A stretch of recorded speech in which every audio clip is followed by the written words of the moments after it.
Hello everyone and welcome to TV Talks, a show where we take a look at both the good and the bad of what television has to offer, and today it's one of the most requested things I've ever had. Ever since I started this show, I've been getting request upon request. Granted, some of them from the same people over and over again. But, yep, as Wishlist Week drew around, I knew this would be on the list. And it was on the list last time, but something else just beat it out. But this time I have no avoiding it. My Little Pony Friendship is Magic. That phenomenon that lasted from, 2011 until now or something. But then the brony community just kind of exploded, and then it just kind of fell apart because of all the infighting and stuff, and poignant people like Mr. Enter left it all, and yeah, that kind of stuff. Now, I had seen this show here and there before, after, babysitting this one girl I used to babysit. She'd always insist that I'd watch it with her, and yes, I would watch it. And what stood out to me is that it wasn't just some pandering little kids show. They actually threw in some stuff that adults would like. Granted, it most certainly still was aimed for kids, but there were some things that would make adults laugh, like myself. So, what is it about? Is it just like all the other My Little Pony shows? No, not from what I can tell. Granted, I haven't seen the others, and I don't plan on it.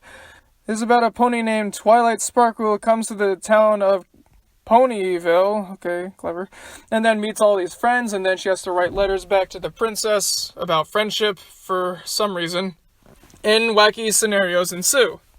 So one of the things I've noticed is that the brony community always talked about how it was more for adults, and I can kind of see that. Yeah, it definitely has some adult stuff. Specifically one episode where one of the characters, Twilight, just goes absolutely insane.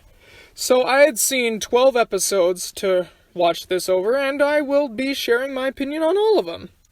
Yay! The first one I saw was apparently a mistake to watch first, because my brony friend told me that this was one of the worst ones. It was called Ghostbusters, where there was this wizard pony, I guess, who was doing all these amazing things, and then she turns out to be a fake. Okay? This episode was just kind of flat and dull, but apparently that's what everybody says about it, and so yeah, that's kind of a bad one to start off. Then there was Griffin the Brush Off, which was about Rainbow Dash and Fluttershy. Oh, this kind of feels weird talking about this, but whatever. Anyways, they get pranking everyone, but then one of Rainbow Dash's old friend comes to visit, and then it turns out she's bad, and then there's that whole lesson about you need to know who your true friends are. The lesson was okay, but I'd be lying if I said there wasn't some funny stuff in here. There was a couple funny bits. It just wasn't really standout-ish. The lesson was alright, the humor was alright. The characterization, I have no idea, because this was the second one I'd seen. But alright, it was alright, definitely better than the last one. The next two were called Return of Harmony, which is about some dragon, goat, eagle thing named Discord, who's basically the evil version of the genie from Aladdin, trying to make everything crazy. Basically like Bill Cipher and the genie mixed together. This one was actually pretty good, thematically. The Discord guy got on my nerves a little bit, but he had some funny stuff here and there. I thought the dramatic parts were definitely very good in this, and I was surprised because this is a little girl show, right? I mean, you normally don't see this kind of stuff from something like, say, Barbie or Peppa Pig, but they actually put some work into here. Funny. So yeah, this one is actually pretty good. I think I would have liked it a little more had I actually watched this one later down the line, but okay. Next one was Mysterious Ne'er-Do-Well. I have to remember all these. They're such interesting titles. It's about Rainbow Dash getting all conceited and arrogant, but then a new hero comes around and does all the stuff for her. I didn't really like this one that much.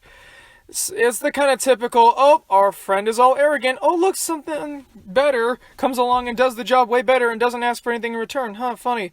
It's just that kind of story. I don't like the story. I didn't think the lesson was very good. The pickle jar part was pretty funny, though. Other than that, I didn't really like this one. And apparently, according to my good brony friend, no one else really likes this one either. So great, I just have the habit of picking the wrong episode at the wrong time, don't I? And yes, I did pick these entirely random. I did not go by recommendation. I just saw whatever was on. The next one, I think I skipped a little too much because it was called Tradia, and apparently Twilight is a princess now. Okay. I think I missed something really important here. All you bronies that are still left out there, can you tell me what I missed? Anyways, so they all go to this swap meet, and then they just kind of do a bunch of trading stuff, and to be honest, I thought this one was actually kind of funny. This one was kind of more for adults in some senses, or at least people with more developed senses of humor. I mean, yeah, there's no real adult jokes in here, but there's some actually kind of funny stuff. Like about how Applejack wants to get some rusty old pie tin that doesn't really do anything, and then there was Rarity who wants to buy something that she already has the exact same one of, but it's like slightly older. This is kind of stuff that I kind of, to be honest, see Phil and Mike writing, or even me and Alfonso with our show that we're working on right now. This is kind of a similar sense of humor to what we got. I actually really like this one. This one was my favorite of the ones so far. The next one I want to talk about is Bridal Gossip, which has nothing to do with a wedding. Apparently that's an episode later on, but I did not see that one.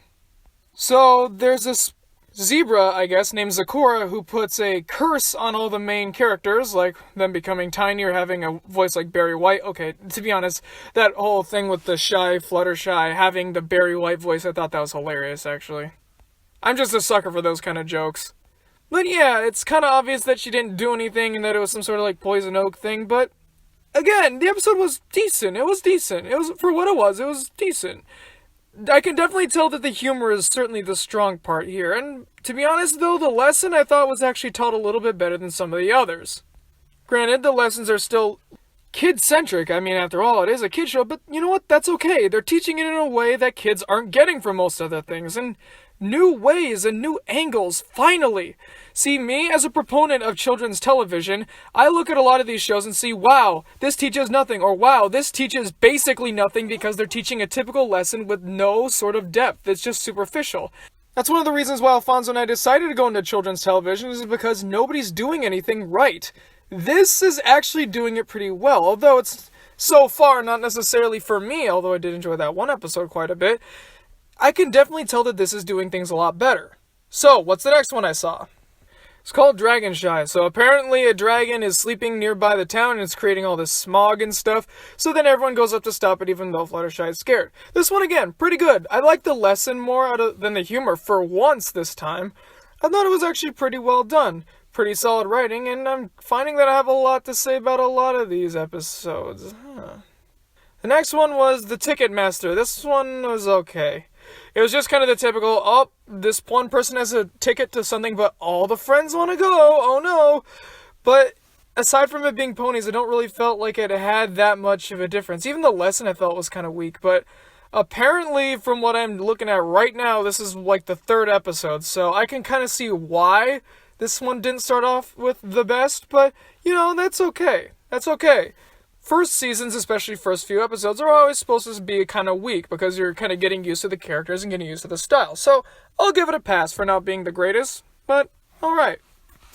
Next one was the Cutie Box. So, apparently there's these characters named Applebloom, Scootaloo, and Sweetie Belle.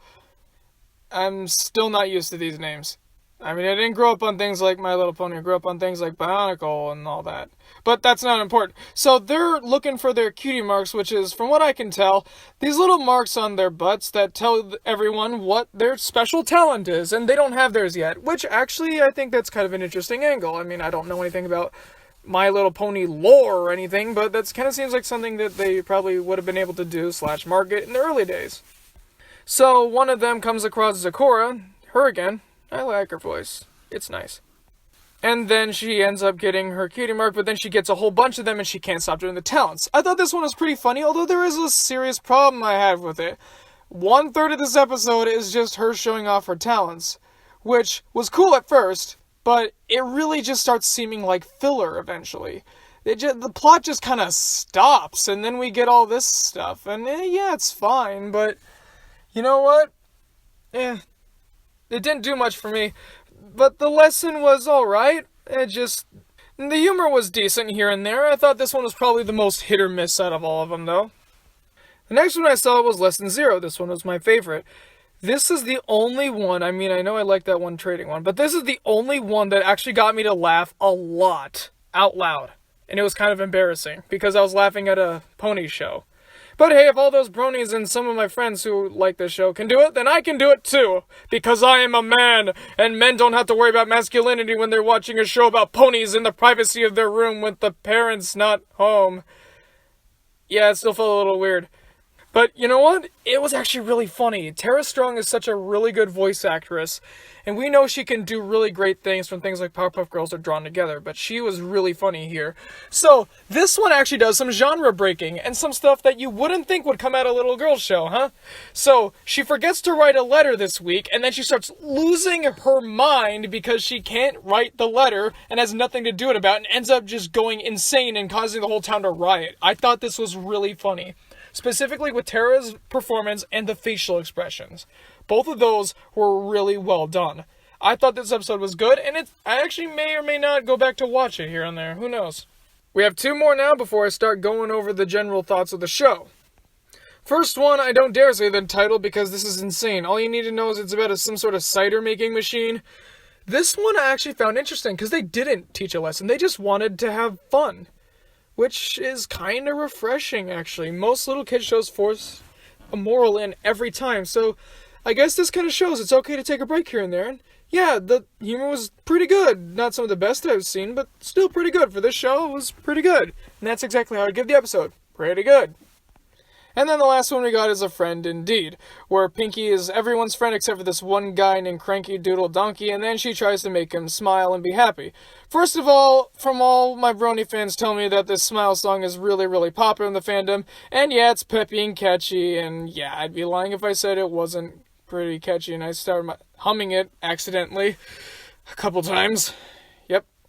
But the rest of this episode was just kinda okay. I didn't really get that much out of it, but this one kinda more felt like an excuse to have the song, to be honest. The episode was okay, it just kinda reminded me of some SpongeBob stuff. You know, it's kind of the whole SpongeBob trying to be friends with Squidward thing, but I thought it was okay. I don't really remember much from it. I kind of thought this one was a little forgettable, but that's not that bad. I mean, I did watch this one pretty late. But yeah, that one was okay. I'd give it like a 5.1 out of 10. So, Friendship is Magic. The big hit thing that stopped becoming a big cult phenomenon, but then the movie came out and then it kind of reignited the fandom a little bit. By the way, I'm not going to see the movie because I don't feel it necessary for this review. So, if I'm being honest, I was really surprised here. I just thought that the Brony thing was just kind of weird, but I don't know, maybe there's something to it here. Will I ever become one? No. No. I will not become a Brony. I mean, this show was good. It's just not really for me. There were 2 episodes in here that I thought were, like, genuinely really good. Other than that, though, the show was fine. It's good. But here's the thing. It's not really meant for me. It's meant for kids. But here's the thing, though. They write it for adults, which I really appreciate. More kids shows need to do this, because when you aim down, you'll only hit down, and then the parents are going to hate it. But when you aim down, the kids will feel like they're being talked down to, and they won't get anything out. But when you shoot straight, or even up, there's going to be some stuff that falls down. So then the stuff that falls down is going to entertain the kids. But when you shoot up by making humor for adults, and then the lessons for adults, everyone's going to get it, because it's going to be a broad spectrum. Or when you shoot straight, the same thing happens too. And this is one of the very few kids shows that does this. The only other one I can think of is stuff like Arthur, or maybe even Sesame Street. But this isn't for little kids, because they certainly put some jokes in here that are definitely more for adults. They're nothing sexual or anything, but they definitely do all this kind of stuff like the Big Lebowski references and all.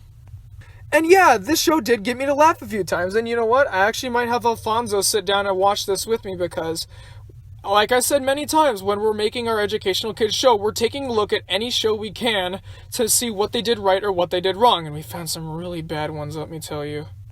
But this one actually does it right. I'm not going to be a Brony, and I'm not really a fan of the show per se, but I do like what it's doing. I do like that it's actually trying to teach kids, and I do like that it's actually making a difference. Like I said, I'm not going to go back to watch it, but I'm very thankful that I did see it once, and that I did give it an honest chance. I will admit there was a little bit of a stigma in here of me watching a show about colorful ponies walking around doing all this stuff, but it kind of wore off eventually, and I got to see the charm of the show for what it was. Take it for what it is. Not necessarily for me, but if it's your thing, go right ahead. I'm not one to judge. If you like the show, that's alright. And I bet you're happy that I at least gave it a shot. And that I did like some of the stuff. And that I do like what it's striving for. Like I said though, and I'm going to say it many times, I'm not gonna join the fandom. It's just not necessarily for me. Why am I saying it so many times? Because no matter how many times I say this, people are still gonna ask me if I'm joining the fandom. I know this because this has happened before. And I'm not talking about Friendship is Magic there. I was talking about some other things I've reviewed with massive fan bases. But anyways, I will still give this the Archibald seal of approval. Here we go. Yep. So, guys, this has been Wishlist Week. Thank you very much for joining in.